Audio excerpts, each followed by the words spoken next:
Raadiosaade Räägime asjast. Eesti asjadest nii nagu need on, räägivad Mart ja Martin Helme ning nende huvitavad saatekülalised pühapäeviti kell 11. Loe põnevate teemade kohta rohkem ka uudisteportaalist uueduudised.ee. Tere tulemast kuulama raadiosaadet Räägime asjast. Me räägime asjast Re raadios, Ring FMis, Ruut FMis, Kuressaare pereraadios pühapäeva hommikul kell 11 ja õhtul uuesti kell 9 ja internetis siis, kui teil aega on klikata. Ja täna oleme stuudios kahekesi, Mart Helme ja mina, Martin Helme, ja teeme sellise saate, mis on laias laastus pooleks jagatud. Üks on sisepoliitika, teine on välispoliitika või julgeolekupoliitika. Karmen Jolleri umbusaldamine toimus sellel nädalal Riigikogus. Loomulikult umbusaldused tavaliselt ei vii Eestis ministri tagandamiseni, sest umbusaldus on opositsiooni viis juhtida mingile probleemile tähelepanu, ja kui parasjagu just ei ole valitsused lagunemas ja koalitsioonijooned muutumas, siis loomulikult ei tule vajalikud hääled kokku. Aga silmi avav ja vajalik oli see umbusaldus sellegi poolest. Räägime sellest, ja seal on nii vaesuse teema kui kultuurisõja teema või ehk siis need perverssuste teema on seal. Kõik on ühes kuhjas koos.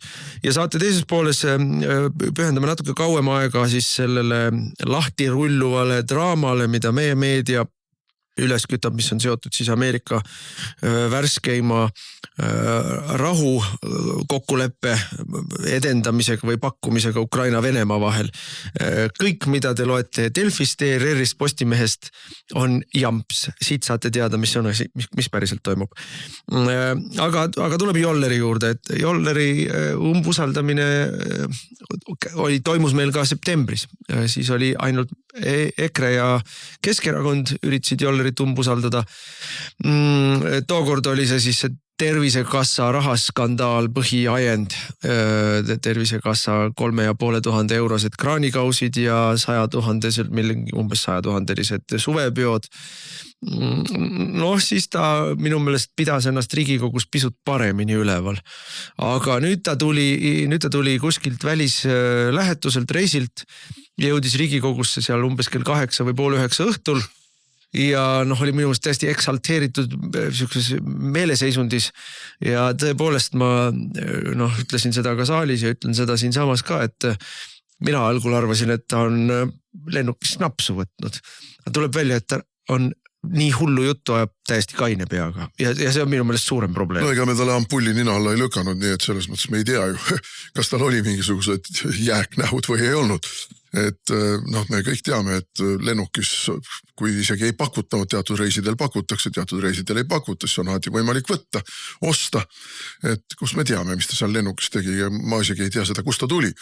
Aga see, kuidas ta seal käitus, see selline pöörane välkuvate silmadega küsijate süüdistamine, küsijatele mingisuguste seisukohtade ja meeleseisundite omistamine. See jõudis ikkagi välja sinna maale, et isegi tema oma erakonnakaaslane Toomas Kivimägi, kes oli istungi juhataja vähemalt esimese poole peal, oli sunnitud talle märkusi tegema. Mitu korda märkus tegema, ja parimad palad on seal see, et ta tuli pulti, et inimestel natuke võib-olla see Riigikogus umbusaldamise avaldamine on nagu, ütleme siis niimoodi, kõik inimesed ei saagi aru, mismoodi see käib või miks see käib, et selle tegemise jaoks kõigepealt on vaja 21 allkirja, näiteks meil praegu endal nii palju allkirju ei ole võimalik teha, et meie üksi seda teha ei saa, seda tuleb teiste fraktsioonidega teha, teiste saadikutega koos teha. Seekord kogu opositsioon tuli tema umbusaldamisele kaasa. Siis teiseks sa paned punktilt kirja, milles me teda süüdistame, kannad selle süüdistuse ette puldist ja siis ta tuleb ja vastab nendele süüdistustele. Kuidas ta vastab, see on küllaltki vaba voli jäetud ministrile, et kas ta vastab punktilt või lihtsalt esitab mingisuguse üldise enesekaitsekõne ja selgitused, on olnud nii ja naapidi. Ja mida tema siis tegi, süüdistusi oli kokku, oli nagu 7 erinevat punkti, alates sellest, et ilma igasuguse eelneva konsultatsioonita tõstetakse siis hoolekodude tasusid, omaosalustasusid, et ta ei konsulteeri absoluutselt, ta ei pea huvigruppidega kunagi midagi läbi ei räägi, ta on ära lõpetanud kohtumised erinevate sotsiaalsete partnerite või huvigruppidega ja noh, meie nõudel pandi sinna sellesse umbusalduse sisse ka teema, mis minu meelest on ülioluline ja mis minu meelest tegi talle ka väga haiget või noh, läks nagu täppi läks see kriitika, et teda absoluutselt tegelikult ei huvita naiste vastase vägivalla vastase võitluse rahastamine või edendamine, et naiste tugikeskused on krooniliselt alarahastatud, 6 aasta jooksul on nende rahastus tõusnud 7%, viimane suur nii-öelda rahastamise otsus tehti siis, kui EKRE oli valitsuses, no see hakkab juba jääma aegade hämarusse mu meelest ja selle 6 aasta jooksul inflatsioon on olnud üle 50% ja just oli sel nädalal uudis ka, kuidas need samad tugikeskused ütlevad, et noh, nad ei suuda enam teenust pakkuda, et jah, nad suudavad naistele selle peavarju pakkuda, kui need kodust põgenevad näiteks vägivallatsevate siis elukaaslaste või meeste eest. Aga õigusnõustamist nad ei pakkuda enam ei suuda, psühholoogilist nõustamist nad enam pakkuda ei suuda, sest raha lihtsalt ei ole, et inimesed peavad pikalt sabas olema, et selle nii-öelda teenus kätte saada ja aga noh, selle asemel edendab ta meil siin transsooliste õigusi ja ma ei tea, mida kõike veel, 7 miljonit eurot on Sotsiaalministeeriumi eelarves igasuguste nii-öelda sallivusasjade peale, võrdõigusvolinikud ja homo LGBT ühingud ja 7 miljonit eurot, naiste varjupaikadele 1 miljon. Ehk ja noh, mis tal selle peale kosta on, hakkab jälle lihtsalt kriiskama meie suunas, kuidas meie nii, meie naa, kuidas me oleme putinistid, noh, see täiesti sõge. Või noh, see, kuidas ta seal kõigepealt nõudis Arvo Allerilt, et kui palju teie tegelete vabatahtliku tööga, mina näen, olen nii tubli inimene, et teen seda teist ja kolmandat, kas teie üldse olete vabatahtlikult abiks kuskil kellelgi? Et kulla minister, sa oled siin aru andmas, mitte aru nõudmas. No mina nii talle ütlesingi, et ta ei saa aru, mis siin saalis toimub, et mitte meie siin saalis küsijad ei ole umbusaldatavad, vaid tema on umbusaldatav. Ja umbusaldatav peab andma meile vastuseid meie küsimustele, mida ta ei tee, aga mitte süüdistama ja tänitama, mida ta tegi. No see oli muidugi eriti piinlik Riigikogu aseesimehele peale lennata, kes on tegelikult ka olnud ju väga pikka aega taluliidu piirkonna juht ja tegelenud selle raames, seal ei maksta üle inimesi. Selles valdkonnas inimesi üle ei maksta. On väga palju teinud sõna otseses mõttes vabatahtlikku tööd. Ja no muidugi sellega seoses tekkiski küsimus, et kuulge sõbrad, kuule minister, te oletegi surunud ju kõik juba pool vabatahtlikuks. Politseid kärbitakse, abipolitseinikud tulge appi. Päästjad ei saa oma palkasid, päästjad peavad töötama mitme koha peal. Jälle püütakse kuidagi leevendada mingisuguste vabatahtlike päästjatega. Ja nii edasi ja nii edasi. No jõuame siis ühel hetkel välja ka äkki selleni, et meil on ministrid on nii-öelda abiministrid teevad siis oma muu tegevuse kõrvalt ministritööd ka. Et no see kõik on ju täiesti absurdne, mis siin toimub. Et ja mis siis ikka, noh, kogu aeg ikka virutati jälle selle Vene kaardiga. No teile meeldib ju Venemaast rääkida. Teie toote ju ikka siia Putini narratiivi. Kusjuures ainus, kes Vene teemat koukis kogu aeg oli tema. Aga miks ta tegi seda? Sellepärast, et kui talle pandi numbrid ette, noh see sama number, eks ole, arvud ette, et naiste vastase vägivalla nii-öelda võitluses raha juurde ei ole tulnud 5 aastat vähemalt. Aga homodele igal aastal suurendatakse rahasid. Igal aastal suurendatakse rahasid, nüüd on juba 7 miljonit, 6 miljonit. Ausalt, ma tunnistan ausalt, ma ei tea, kas see naistevastase võitluse raha on sama eelarve rea peal, mis see 7 miljonit kokku on, või on ta eraldi rea pealt, aga vahet ei ole, kas see on 6:1 või on see 7:1 see suhe. Homode edendamine ja naiste kaitsmine. Või siis see sama vaesuse küsimus, et seletab, kuidas meil Eestis ikkagi kõik hoolimata takistustest ja raskustest ikkagi elu läheb paremaks. Ja valitsus tegeleb sellega, et inimeste elu läheb paremaks ja siis öeldakse talle, kuule, Kaja Kallase ja Kristen Michali valitsuse ajal on absoluutses vaesuses olevate inimeste arv kasvanud Eestis 2,5 korda. 2,5 korda, 2,6 isegi. Et see ei näita seda, et meil on läinud, elu on paremaks läinud ja inimesed saavad paremini hakkama ja sissetulekud on suurenenud. Noh, see jutt tuli sellest, et sissetulekud on suurenenud, sellepärast võib kah küsida rohkem raha inimestel oma osalusest ja igasuguseid hindasid tõsta seal või ka mingisuguseid toetuseid vähendatud. Ja noh, milline alatu demagoogia.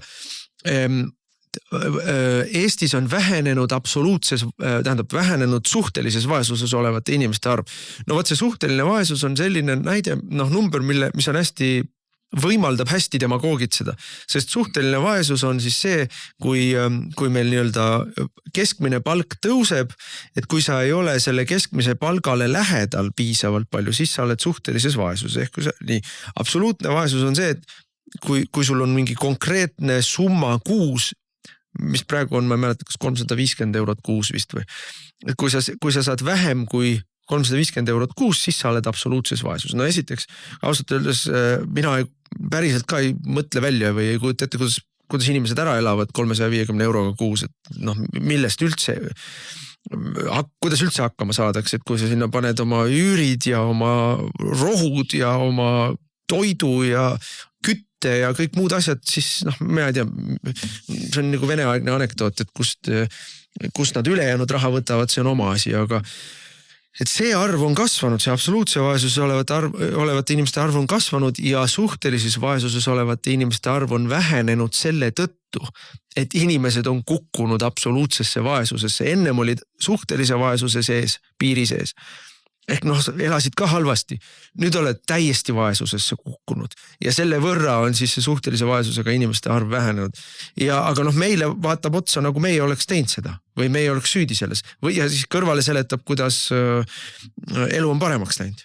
No ja see oligi seal läbiv joon ikka, kui esitati ikkagi terav küsimus, mis puudutas siis ükskõik mis, kas siis hooldekodu inimeste olukorda või paljulapseliste või ükskõik missuguste elanikkonna gruppide olukorda, siis loomulikult jõuti sujuvalt ikka selleni, et aga EKRE valitsus oli see, kes laenas $1 miljard, mida meie peame nüüd tagasi maksma, unustades ära, et nad on ise laenanud, ma ei tea, kui kokku selle aja jooksul vist mingi 5 miljardit eurot. Jah, üle selle, kusjuures ei maksa ka tagasi, vaid laenavad järjest juurde. Mitte midagi nad ei ole tagasi maksnud, ainult juurde on laenanud ja meie valitsuse laenatud raha oli see, millega me käivitsime majanduse koroona ajal, hoidsime majandust koroona ajal.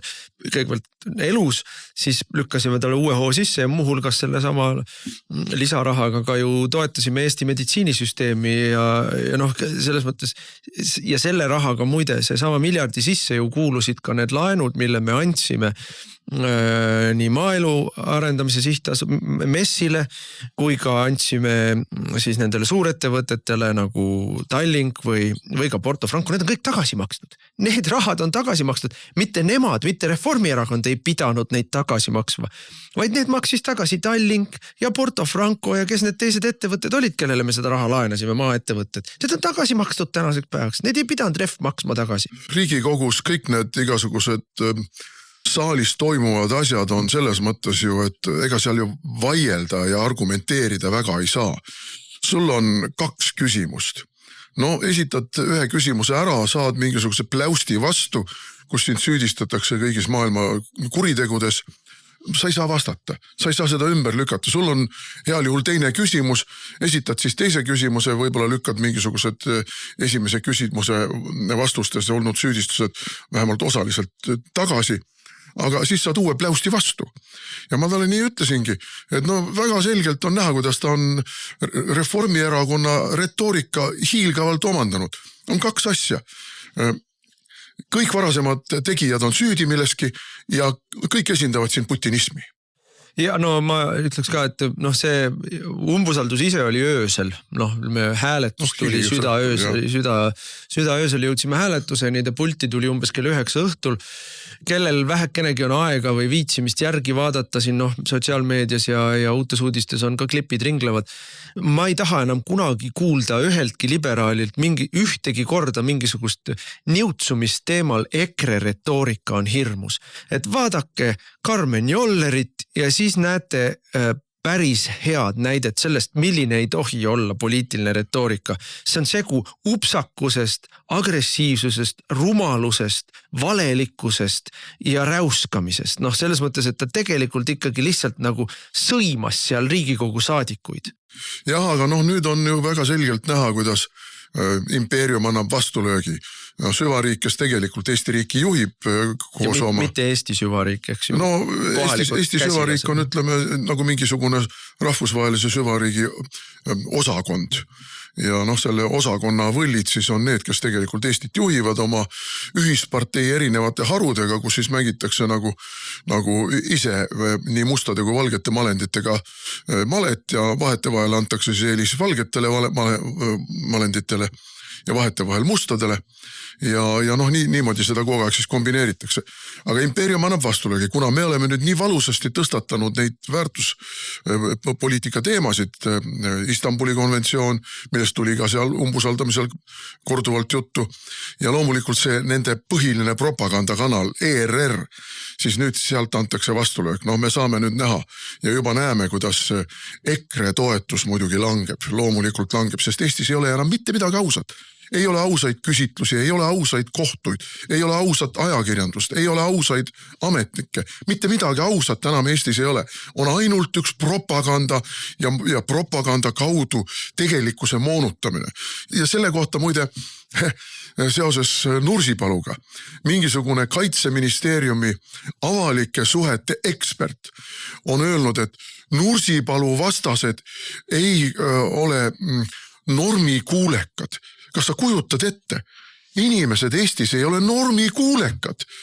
Oot, kes selle normi kehtestas?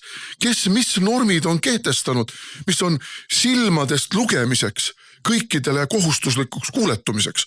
Kuulges inimesed, kas sa oled täitsa peast põrunud või aga tegelikkus ongi niimoodi? Me nägime ka seal umbusaldusel. Meie ei ole normikuulekad. See jutt, mida me siin praegu ka ajame, see on väljaspool normikuulekust.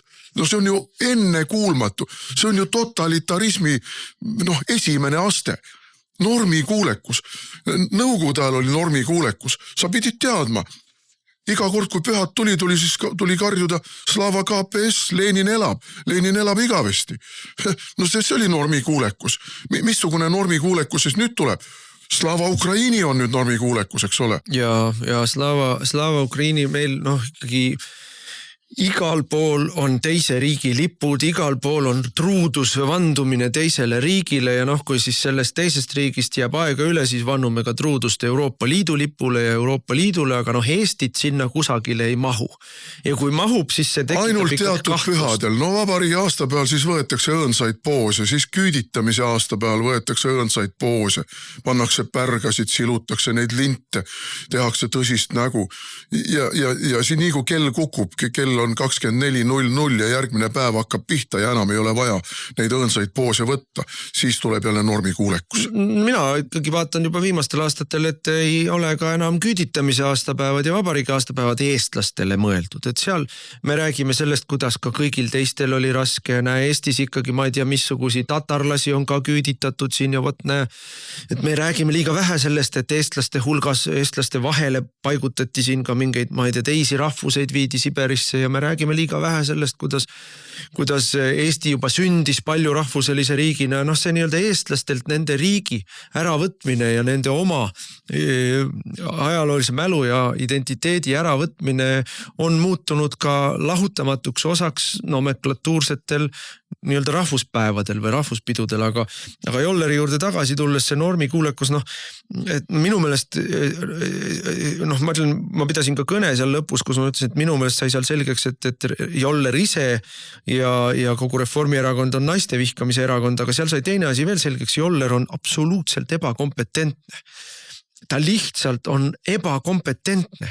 Ta käib ringi mingisuguse sellise ulja ja agressiivse jutuga, kuidas tuleb teha nii ja tema teab, aga ta ei saa, kui ta saab aru, siis ta varjab seda väga hästi, aga ta ei saa aru üldse sellest, mis toimub haigekassas näiteks. talt küsiti ju mitmeid teravaid küsimusi selle kohta, mis siis nagu ette võtta. Kehtima pandi juba sügisel uus seadus, mis puudutab hoolekodusid, vanade kodusid. Sellele ei ole siiamaani tulnud määrust ministri tasemel või ministeeriumi tasemel määrust, mis võimaldaks hakata inimestele siis nendes hoolekodudes kohti välja andma. Et no ei liigu, ei tee, ei saa hakkama, mitte millegagi ei saa hakkama. Muidugi eriti hea kild, mille ta rebis, kui talt küsiti, toodi näide, et siis ravijärjekorrad on kasvanud. Ei, ravijärjekord ei ole mingi näitaja. Et see ei ole üldse mingi näitaja, et meil on vaja võidelda sellega, et vale inimene satub vale arsti juurde. Ja, tähtis on see, et inimene saaks arsti abi. No kuidas ta seda arsti abi saab, kui ta ravijärjekorrast ei saa. Ma võin oma kogemusest öelda. Ma ootasin üle aasta ja ausalt öeldes suhtlesin ka ise inimestega, nii selle arstiga, kes mulle lõpuks operatsiooni tegi, kui ka oma perearstiga ja ühiselt kolmekesi pingutades sain ma lõpuks ikkagi operatsioonile.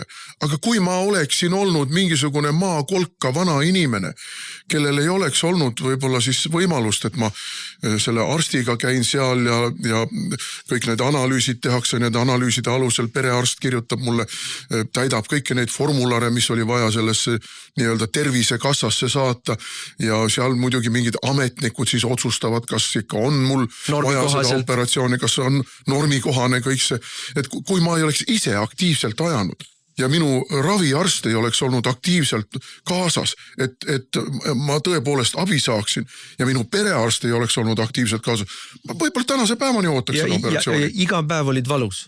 Iga päev olid valus ja iga päev pidid võtma valuvaigust, mis hakkas juba tapma siin teisi. Mul hakkas südame peale. Hakkab just nimelt tervist rikkuma mujalt. Nüüd siin juures minu meelest ei tohi ka lasta minna, jätta mainimata seda, et miks meil on ravijärjekorrad kasvanud. Aga loomulikult sellepärast, et Eesti on Slava Ukraina ja meie oleme võtnud riiki vastu üle 100 000, ma jälle kriipsutan alla, üle 100 000 enamjaolt venekeelse inimese, kellel on küll taskus Ukraina pass, kes saavad meil arsti juurde. Ja vaata, kui sa paned süsteemi juurde 10% patsiente juurde, kelle meie ülejäänud ju kõik kinni maksame, siis loomulikult tekib seal teenuse pakkumises defitsiit. Loomulikult sabad pikenevad, kui sa hakkad ukrainlastele andma meie ülejäänute kõigi rahaga hakkad tasuta ravi andma. Loomulikult polkovniku lesed lähevad kohe ja ravivad kõik oma kroonilised haigused välja või kui ei ravi neid välja, siis vähemalt saavad neile leevendust, aga eestlaste arvelt. Meie inimeste arvelt.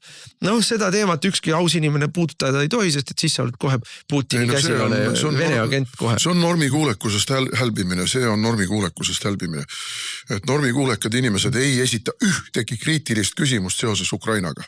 Neid näiteid oli seal nii palju, tunnistab üles, et Sotsiaalministeeriumil puudub tegelikult ülevaade, kas terviserahad lähevad otstarbe kohaselt. Puudub ülevaade. Ei tea, võib-olla lähevad hästi, võib-olla lähevad halvasti, võib-olla lähevad kuidagi keskelt läbi. Ja teeme seda ülevaadet ja siis saame otsustada, see ülevaade tuleb 2026. aastal võib-olla, eks ole. Et mis asi see on? Mis asi see on? Kui sul on 2,6 miljardit eurot on haigekassa eelarve, 2,6 miljardit. Siis vaatame siin, nokime nina ja aasta otsa mõtleme, kas selle raha otstarbe kohast kasutamist on vaja lähemalt puurida või mitte. Nüüd vahetati siin suvel, läks haigekassa juhatuse esimees selle suure skandaali järel läks minema töölt. Nüüd tuli uus mees, tema nüüd mõtleb, mida ta teeb ja kuidas ta teeb. Et kuulge, mis asi see on? Meie kõigi raha kogu aeg voolab kuhugile ja ta ei tea isegi kuhugi, minister ei tea kuhugi. Mina olin rahandusminister, siis mina olin haigekassa juhatuse liige või nõukogu liige, vabandust.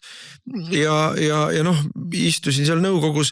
Loomulikult tegelikult nõukogus on põhiotsustajad, on esiteks sotsiaalminister, kes on sellel teemal kogu aeg sees, kes tegelikult juhib ka mängu igasuguste ministri määruste ja muude asjadega.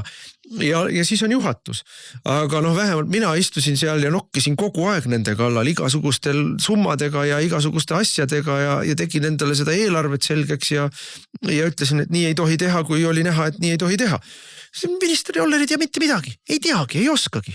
üks teema, mille mina tõstatasin, oli seoses hooldekodude ja nende vanaida inimeste kallal toimuva vägivallaga ja eriti naisterahvad, kelle puhul meil on ju siin värske mälestus sellest, kuidas mingisugune tüüp neid vägistas ja ega meie ei tea, kui palju avalikkusesse mitte tulnud vägivallajuhtumeid, vägistamisjuhtumeid, näljutamisjuhtumeid, aga võib-olla ka sadistlikku piinamist dementsete inimeste puhul, kes ei ole võimelised mingisugust tunnistust enam andma, kelle tunnistusi ei võetagi tõsiselt, seepärast öeldakse, et see inimene on ju täitsa sooda juba, siin ajab meile täielikku jama.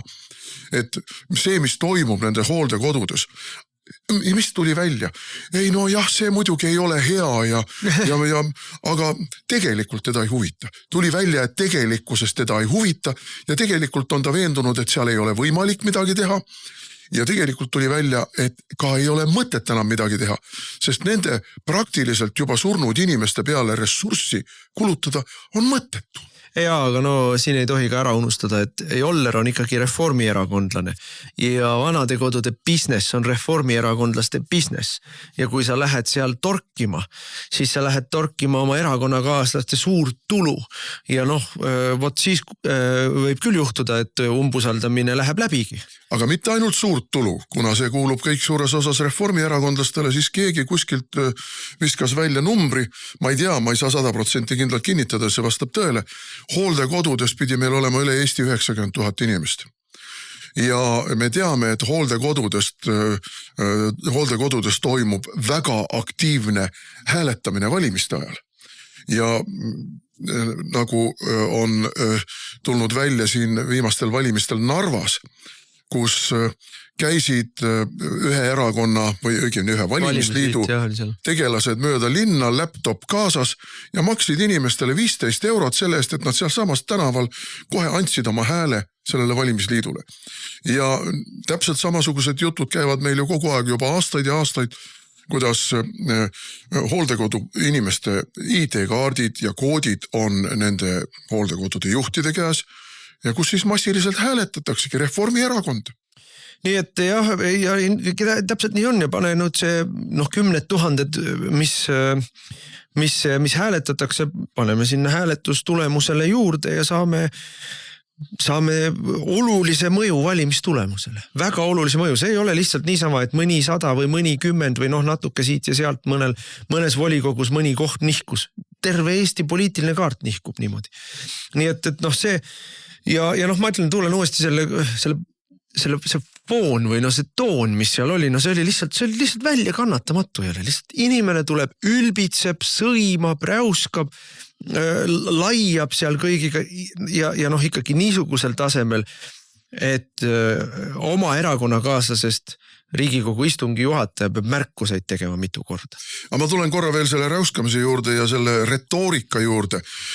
Neljapäeval ilmus Postimehes Aimar Altosaare artikkel, mis oli pühendatud küll Kris Kärnerile, aga teema oli selles, et konservatiivid peaks olema viisakad ja vaosoitud ja ikkagi traditsioone austavad, aga näed, konservatiiv Kris Kärner, kes on oma Isamaa erakonnaga, mis on väga soliidset joont kogu aeg pidanud, nüüd tülli läinud, on võtnud omaks EKRE retoorika ja siis meenutatakse seda, kuidas Jüri Ratas pidi tordiga käima vabandamas ja kuidas EKRE juhid solvasid eelkõige naisi, Sanna Marini ja Kaja Kallast. Ühesõnaga, selge. Süvariik andis noodi ette ja Aimar Altosaar laulis selle noodi järgi täpselt jälle. Naiste vastasus ehk misogüünne erakond, räuskav EKRE ei ole üldse tegelikult konservatiivne, vaid on mingisugune, ma ei tea, mis asi. Et see on nüüd see stratkommarid, et see, mille kohta ma ütlen, et meil ei ole ausat ajakirjandust. Teil ei ole mitte midagi võtta. Aga mida ma ütlesin Sanna Marini kohta seesugust, mis ei ole osutunud tegelikult, ikkagi inkrimineerivaks. Ei no lõppkokkuvõttes ei öelnud ka mitte midagi sellist, mis oli vale, ehk siis oligi poemüüjast peaministriks ja peaministri ametis oli ta sama edukas nagu Kaja Kallas Eestis, nii see ja naiste vaenulikkuse osas ma tulen uuesti tagasi selle juurde, ka Karmen Joller hakkas seal seda naiste vaenulikkuse jura ajama ja Anti Poolamets küsis talt mitu korda, et öelgu nüüd meile otse ära, kas vulasoolised transmehed on naised või ei ole naised. Ja ei öelnud, ta pani nad kõik ühte patta, et meie kaitseme siin homosid ja meie kaitseme siin transusid ja kõike veel. Aga täiesti üheselt on selge. Transideoloogia ja transmeeste nii-öelda praktika. Need on inimesed, need on siis meesterahvad, kes arvavad, et nad on naisterahvad. Ja transideoloogia nõuab, et sellised mehed peavad saama käia naiste vetsus, peavad saama käia naiste riietusruumis kuskil spaades või mujal, peavad saama naiste spordis osaleda ja see on kõige naiste vaenulikum ideoloogia, mis üldse olla saab. See on naisi alandav ja naisi vihkav ja naisi diskrimineeriv ja naiste suhtes vägivalda võimaldav vägistamisi, võimaldav küll ja küll on lugusid sellest, kuidas transmehed või mehed, kes ennast kuulutavad siis naiseks, lähevadki nõuavad, et nad pannaks naiste vanglasse ja hakkavad seal massiliselt vägistama. Nõuavad, et nad peavad saama naiste riietusruumi ja hakkavad seal naisi füüsiliselt ahistama. Et see on massiline, see on päris elu. Ja Karmen Joller lendab meile peale, kuidas me ei hooli naistest. Ei vastupidi, Joller, kes vastu rinda taob, et tema seisab kõikide vähemuste eest, naisi igatahes ta ei kaitse. No võt, ühesõnaga silmakirjalikus kuubis. Raadiosaade Räägime asjast. Eesti asjadest nii nagu need on, räägivad Mart ja Martin Helme ning nende huvitavad saatekülalised pühapäeviti kell 11. Loe põnevate teemade kohta rohkem ka uudisteportaalist uueduudised.ee. Jätkame saadet, saate nimi on Räägime asjast ja asjast räägivad Mart Helme ja mina Martin Helme ja nüüd meil on täielik teemavahetus ja teemavahetusele jätame natuke rohkem aega, kui me tavaliselt välisteemad jätame saate lõppu ja kuskil veerand tundi või niimoodi. Peame rääkima nüüd avalikkuse ette lennanud pommist, mis on siis Ukraina kohta käiv rahuleping või sõja lõpetamise leping, mida on omavahel ajanud eelkõige siis ameeriklased ja venelased ja ajanud väga salajas. Ja minu meelest täiesti arusaadav, miks nad seda on ajanud väga salajas, sest niipea kui seda kokkulepet tutvustati ukrainlastele, niipea see muutus ka siis lekkis igale poole, kuhu vaja või ka kuhu mitte vaja. Ja Eestigi meedias ja loomulikult kogu Euroopa poliitilises sõjaparteis ja poliitilises establishmentis, aga ka Ukrainas endas esitletakse seda sellise nagu raevuka nördimusega, et vaadake, mida kokku tahetakse leppida, et venelastele jäävad territooriumid ja ukrainlastele ei anta NATO liikmelisust ja ukrainlastele antakse lagi ette, kui suur võib nende sõjavägi olla. Kusjuures mitte väike, 600 000. Ma ütleks ka, et siin ma ei saa aru, mille üle jalgu trambitakse, et kui praegu Ukraina sõjas on Ukraina sõjaväe suurus seal midagi 900 000-ga, alla miljoni, et siis tal jääb järgi 600 000, et kui sa aktiivses sõjas ei ole, ma arvan 600 000 sõjavägi on ikkagi väga suur. Euroopa kõige suurem igal juhul. No kuulge, meil ei ole 6000. Ja mis me räägime siin, just ilmus Suurbritannia mingisugune julgeolekuraport jälle, kus öeldi sõna otses mõttes välja, et Suurbritannia ei ole tänases oma relvajõudude tänase taseme juures võimeline oma emamaad kaitsma ega NATO operatsioonidel osalema. Ja Suurbritannia kogu armee suurus on seal kuskil 70 000, et 70 000 võrreldes siis selle Ukraina 900 000-ga millegagi praegu ja 600. Aga mis ma tahtsin, kuhu ma oma jutukesega tahtsin jõuda, on see, et ega see kokkulepe on ikka enam-vähem sama, millest Trump rääkis siis, kui ta kampaanias oli ja rääkis veebruarikuus, kui ta Zelenski Valgesse majja kutsus, et piir tuleb enam-vähem sinna, kus praegu on rinne. Jah, selle lepingu mustandi järgi, see on ju ikkagi tuleb öelda, et mustang, venelased saaksid endale kogu Donetski oblasti, millest väike jupp on praegu siiski ukrainlaste käes, aga taganeksid teatud teistest piirkondadest ja siis lõuna pool jääks rinne enam-vähem sinna, no ütleme siis seal Hersoni ja Zaporožje juures jääks rinne sinna, või jääks piir sinna, kus rinne on.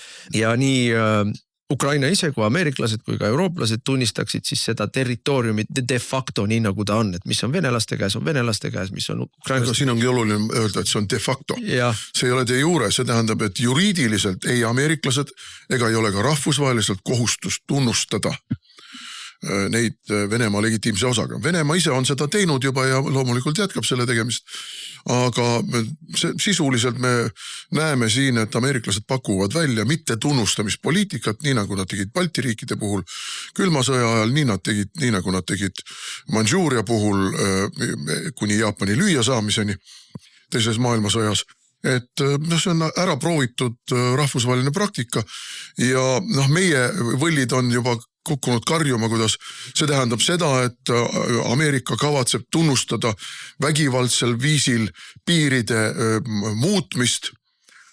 Jah, ta tunnustab seda de facto, aga ta ei tunnusta seda de jure. No seal, nüüd me jõuame minu meelest selle põhiivani. Kusjuures see leping, öeldakse, et see on väga ühepoolselt kahjulik Ukrainale, ühepoolselt kasulik Venemaale. Mina ei arva, et see on tõsi. Venelastel on seal ka asju, mis neile on kibedad pillid, näiteks, aga mida ma kõige rohkem tahan, minu meelest tuleb meil rõhutada siin ja meie kuulajatele kindlasti südamele panna on see, et venelased lepivad kokku ameeriklastega, et nad ei ründa ülejäänusid NATO ja Euroopa riike või ka Ukrainat ennast. Ehk siis teisisõnu, selle kokkuleppe tulemusena meie oleme nii-öelda sõja ohust väljas. Kui see kokkulepe tehakse, siis meie oleme sõja ohust väljas. Ja see on nagu kõige olulisem asi, sest et kui see sõda jätkub, siis on kaks asja minu meelest täitsa kindlad. Esimene asi on kindel, et Ukraina variseb kokku üsna varsti. Ja sellest me rääkisime ka eelmises saates ja sellest Eesti peavoolumeediat tarbiv inimene ei ole kuulnudki. Aga millest me räägime? Kupjansk on langenud, Prokhorovsk on langenud. No ütlevad, et ei, Pokrovski ei ole veel langenud, Pokrovskis vastupanu käib. Kotis on inimesed. Inimesed on kotis ja seal selles koti sees on ka juba mitu eri taskut. Jah, neil on kaks võimalust. Kas alla anda või lasta ennast maha tappa. Ilmselt toimub ühte ja teist. Osa annab alla, osa tapetakse maha. Osa võitlevad või proovivad võidelda ennast rindest läbi kodumaa poole, aga see on suurte ohvritega ainult. Igal juhul on ja Kupjanskis on sama lugu, seal on ka paar. Kupjansk on langenud juba. Ja, aga seal on ka kott tekkinud. okei. Aga et selles mõttes ja kui me altpoolt vaatame, siis Huliapol on üks oluline, ütleme Pokrovski mõõtkavas oluline selline logistiline keskus ja ka rindelinn. Rinne on sinna välja jõudnud. Ja teisel pool siis ütleme seal Dnepri jõe pool liigutakse ikkagi Zaporožje poole, Orihhivi linna või Orehhiv, kuidas iganes nad ütlevad. Et selles mõttes, et rinne liigub kogu aeg ja liigub järjest jõulisemalt. Kui vanasti sõditi ainult seal idas, eks ole, Bahmuti ümbrus ja mis seal oli, siis nüüd liigub üleval, keskel ja all. Ja selle taustal kõrval on see, et eks ole, tegelikult on Kiievis on absoluutne poliitiline kriis puhkenud. Nii nagu jälle me eelmine nädal rääkisime, nõutakse ju Zelenski selle nii-öelda staabiülema või kabinetiülema tagasiastumist. Ta on lükanud selle tagasi, mis Jermak oli ta nimi, jah? Jah, Jermak. Et kes on tema nii-öelda kõikide, tema nii-öelda parem käsi ja kõikide tema asjade ajaja. Opositsioon on nõudnud seal valitsuse väljavahetamist, selle on ka tagasi lükanud Zelenski, aga raha on otsas. Peale selle, et mehed on otsas, on raha otsas. Ja see asi liigub ikkagi kokkuvarisemise suunas minu meelest, kui nüüd praegu rahu ei tehta, siis järgmine pilt on see, et ja seal need võivad juhtuda, kas üks tingib teist või need võivad juhtuda korraga. Kukutatakse Zelenski valitsus või kukub kokku rinne ja üks tingib teise. Kui kukutatakse valitsus, siis kukub kokku rinne ja kui kukub kokku rinne, siis kukub ka valitsus. Ja sellisel juhul lähevad venelased põhimõtteliselt ilma eriliste takistusteta vähemalt välja kuni Dnepri jõeni. Nojah, praegu on niimoodi, et Ukraina meeleheitlikult oma viimaseid võitlusvõimelisi üksusi viskab ühest rindelõigust teise, et venelaste läbimurdeid riivistada. No see meenutab mulle ikkagi Saksa sõjaväe Wehrmachti agooniat kuskil 44. aastal, kui täpselt samuti kujutati ette, et kui kuskil Punaarmee läbi murrab, et siis viskame sinna Waffen-SS-i ja mingisugused pealuu rügemendid ja riivistame ära ja siis vaatame juba, kuidas me muude reservidega suudame rinde stabiliseerida. Ei tööta. Lõpuks need riivid on liiga nõrgad. Et sa võid ju mingisuguse asja, võtame, toome puhtfüüsilise näite mingile uksele, mis tuulega lahti lükkab, mingisuguse väikese riivi panna või paneb paberinussaku vahele, et tuul ei lükka lahti, aga kui ikka jõuliselt pressitakse, siis pressitakse see riiv sealt eest ära. Ja täpselt sama on siin. Venelased mobiliseerivad või värbavad iga kuu kusagil suurusjärgus 20-30 000 meest sõjaväkke. No ütleme, statistika on umbes selline, et kaotavad 1000 meest päevas, värbavad 1000 meest päevas, et see on enam vähem ja see tähendab, et nende sõjaväe suurus ei ole väga palju suurenenud, aga need, kes ellu jäävad, need on veteranid või väga professionaalsed ja hirmus jõhkrad kõrilõikajad.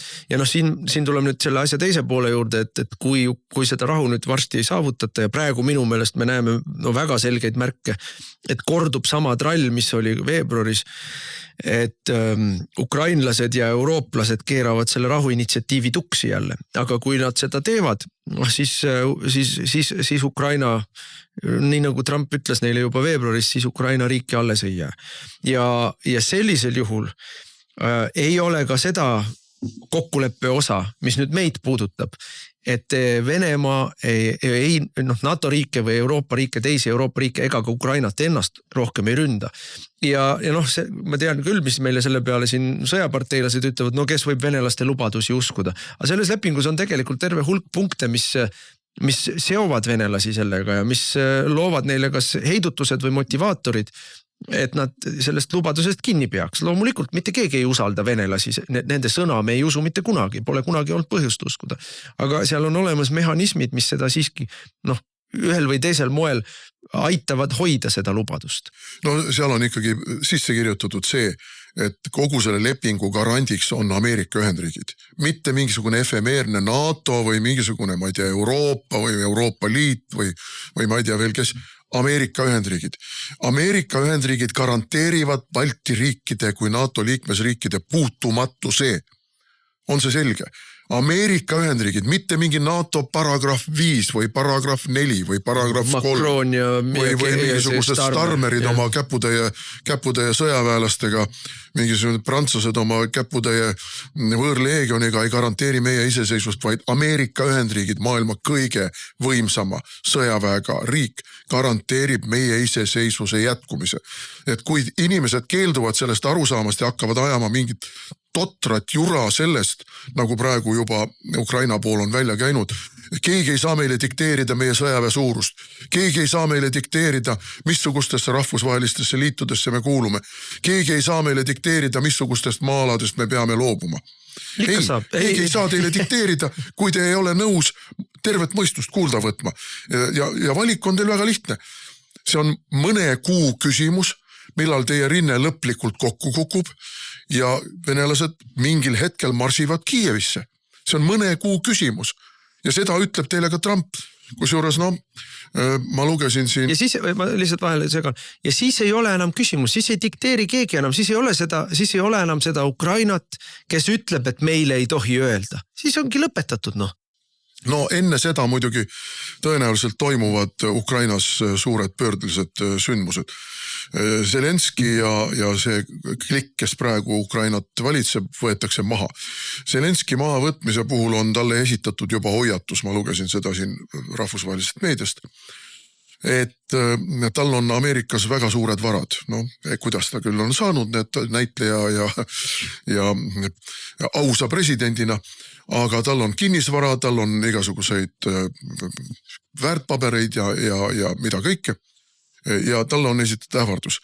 Korruptsioonisüüdistustega seoses need kõik arestitakse ja kui korruptsioonisüüdistused osutuvad tõestatuks, need kõik konfiskeeritakse.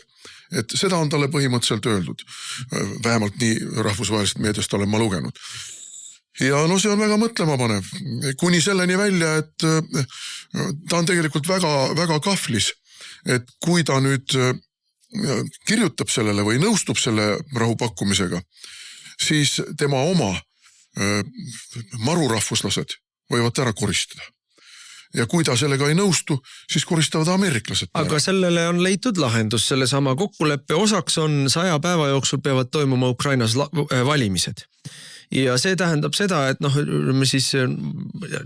sealt edasi antakse siis ju erinevad väljapääsud, kellele vaja. Et kui Zelenski, kui nii kokku lepitakse ja nii otsustatakse ja ameeriklased talle oma toe taha panevad või ameeriklased koos eurooplastega, siis Zelenski saab tagasi valitud. Tal ju, ma ei tea, 2 aastat tagasi sai ametiaeg täis. Ta on president olnud lihtsalt sellepärast, et valimisi ei ole toimunud.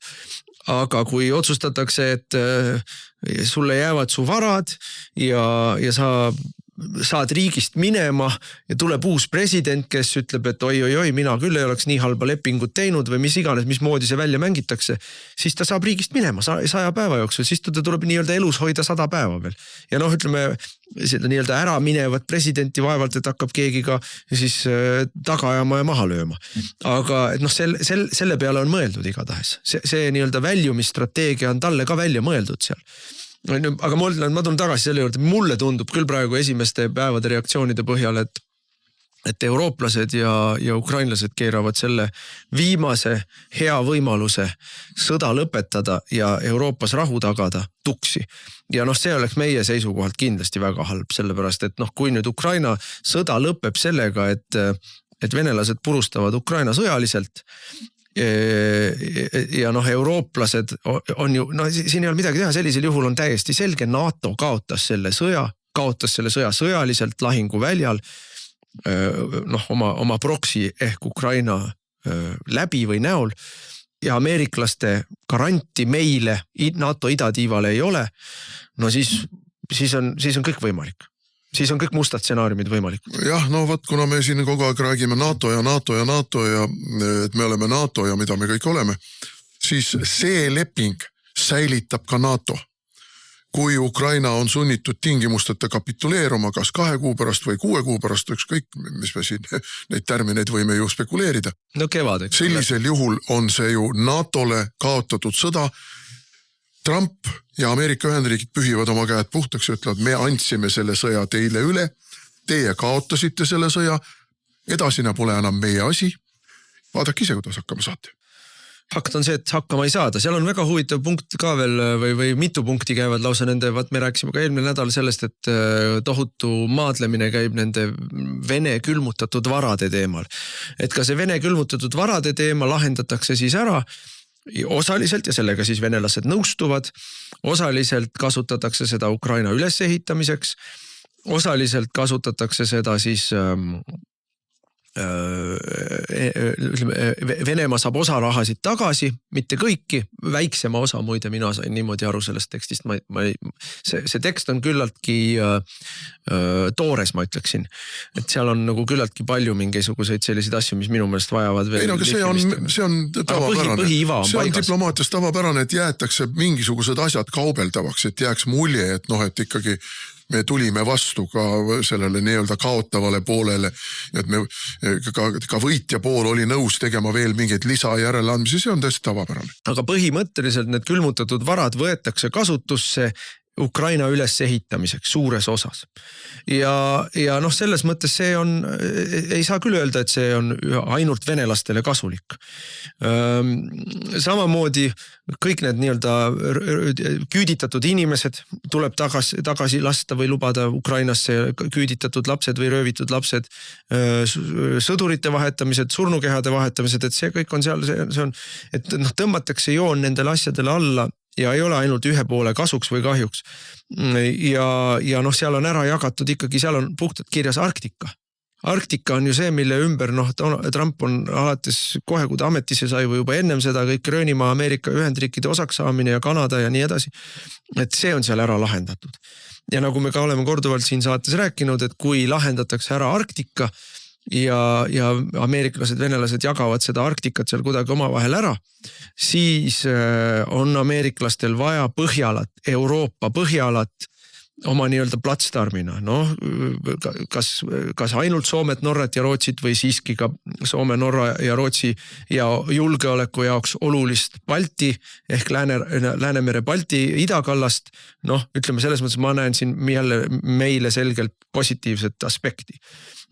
Muuhulgas on seal muidugi ka kirjas see, et ameeriklased võtavad üle ja investeerivad ja hakkavad koos ukrainlastega tegelema Ukraina energiataristuga, gaasitaristuga, ehk siis see aitab tuua Euroopas energiahinnad alla. Ameeriklased saavad seal õiguse, nii nagu nad juba tegelikult on ühe kokkuleppe sõlminud, aga see ei ole tööle hakanud, maavarade õigused, mida nad hakkavad koos ukrainlastega tegema. Seal tulevad mingisugused rahvusvahelised Maailmapanga või IMF-i, ma ei mäleta enam kumb seal kirjas oli, Ukraina ülesehitamise fondid. Et seal, Trump on siiski ju ärimees, et seal on nagu terve hulk väga rammusaid porgandeid, mis peaksid nii eurooplastele kui ukrainlastele, aga ka venelastele olema motivatsiooniks selle rahulepingu tegemisel ja selle rahu hoidmisel. Venelastel on siin väga suur motivatsioon seest, seal on ju väga selgelt öeldud ka see, et ameeriklased teevad suuri investeeringuid Vene majandusse. Ja AI-sse muide. Ja just nimelt tehisintellekti. Ja see on, ma arvan, et see on ka venelaste endi ettepanekud osaliselt, sest et neil on krooniline investeeringukapitali puudus. Ega nad igavesti nende nõukogudeaegsete naftaleiukohtade ja gaasileiukohtade ja muude leiukohtadega ei saa. Need hakkavad tühjenema. Nad on ka tehnoloogilises arengus tegelikult nii Hiinast kui Venemaast või Ameerikast maha jäänud. Eks just nimelt ja see annab neile võimaluse ameeriklaste rahaga ja ameeriklaste know-how'ga teha mingis ulatuses. Loomulikult ameeriklased ei tee nii suuri investeeringuid, et nad venelased samale tasemele aitavad, nagu nad ise on. Aga aitavad venelastel teatud valdkondades, praktilistes valdkondades, majandusvaldkondades jõuda efektiivse majandamise, ameeriklastele vajalike ja kasulike tooraine majandamiste osas rahvusvaheliselt aktsepteeritavatele konkurentsivõimelistele tasemetele.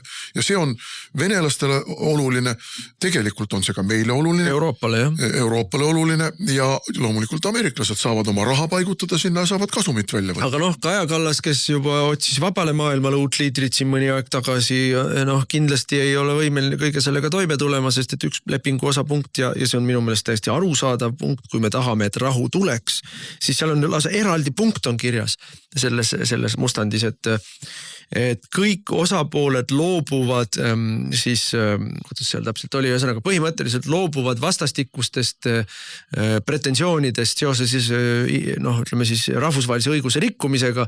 Eelkõige on peetud seal siis silmas seda, et Vene poliitikud, Putinid ja muud on kuulutatud rahvusvahelise kohtu poolt tagaotsitavaks, aga ka venelased on ju pannud samamoodi omalt poolt tagaotsitavaks ja kuulutanud kurjategijateks ja sõjakurjategijateks tervet hulka ukrainlasi. Et need kõik nii-öelda tõmmatakse jälle joon alla ja rohkem kedagi taga ei aeta, vangi ei panda, Nürnbergi ei korraldata. See on nagu konkureerivad kirikud. Teise kiriku juht ja polnud kirikuvande all. Nüüd võetakse kirikuvanded maha. Muide kiriku teema lahendatakse seal ka ära ja väga huvitaval viisil lahendatakse ära, et ei saaks öelda, et venelased said oma tahtmise. Muidugi saavad venelased oma tahtmise, selle asja nimi on vaevictis ehk siis häda võidetuile, aga kirjas on, et keele ja usuvabaduse küsimustes juhindutakse Ukrainas Euroopa Liidu regulatsioonidest. Ehk siis, et me oleme siin inimõiguste sallivuslased ja nii nagu islam võib vabalt tegutseda, nii võib ka teine Vene kirik tegutseda Ukrainas vabalt ja vähemuskeeled peavad olema kaitstud, nii nagu meile Max van der Stuhlit siin on rääkinud 30 aastat, kuidas me peame ikka vene keelt ja venelaste inimõigusi siin, et see on ju Euroopa regulatsioon, mida meile on pähe määritud siin aastakümneid, miks me ei saa rahvusriiki ehitada. Ehk siis, et tulgu siis eurooplased ütlema, et oi, ei, Ukrainas nii ei saa. Ja teine huvitav punkt on seal sees siis, et NATO ütleb selle oma ametlikes dokumentides välja ja Ukraina peab selle samuti siis seaduse tasemel fikseerima, et ta ei saa NATO liikmeks. Noh, selle on ameeriklased välistanud nii või teisiti, midagi uut ei ole.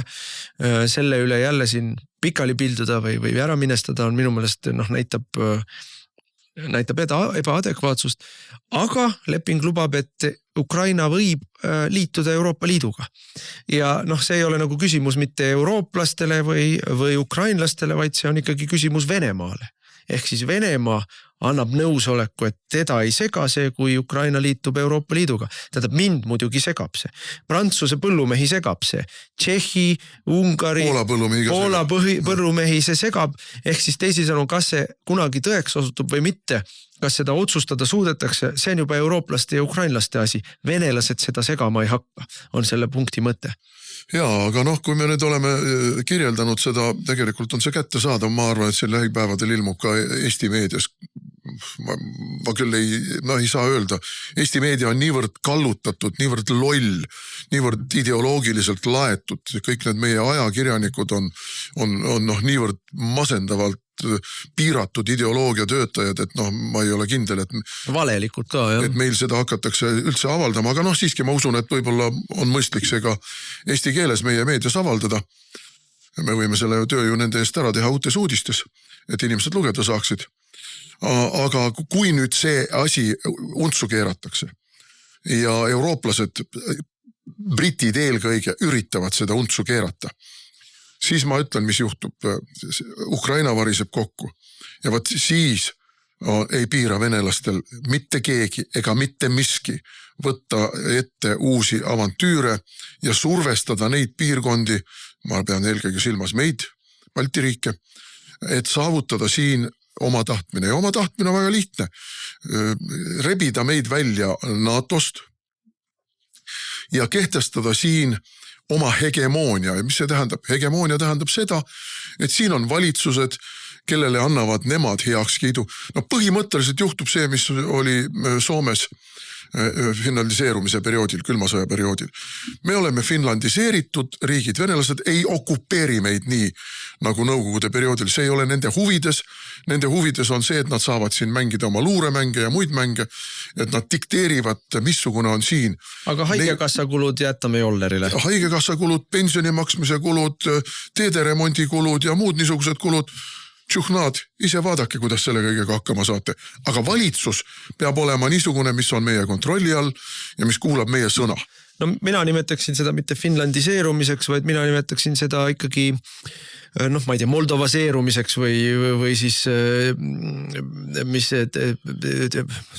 transnistrialiseerumiseks, kus on lõputu korruptsioon, välismaalt paika pandud rahvavaenulik valitsus. Mis meil praegu teistmoodi on? No jaa, okei. Aga me olemegi transnistrialiseerunud juba, sest et Soome finlandiseerumise ajal oli ikkagi toimiv rahvusriik. Soomlased olid rahvuslikud, neil oli ikka see Soome sisu ja talvesõja ja jätkusõja selline trots oli hinges ja kuni selle ajani, kui nad otsustasid, et liiga valge riik ja vaja on võtta somaallasi ja süürlasi, oli Soome täiesti korralik riik. Jah, välispoliitikas väga piiratud tegevusruumiga, aga tohtisid oma sõjaväge ilusti ja väga korralikult üleval pidada ja neil oli ja on siiamaani korralik sõjavägi, eks ole. Veel on. Jah, aga meil ju seda ei ole, meil seda põhja all ei ole. No ja meil on ikkagi küsimus ka selles, seda ma tahtsin siin veel lõpetuseks öelda, aga enne seda tehakse meil siin üks näidisharakiri.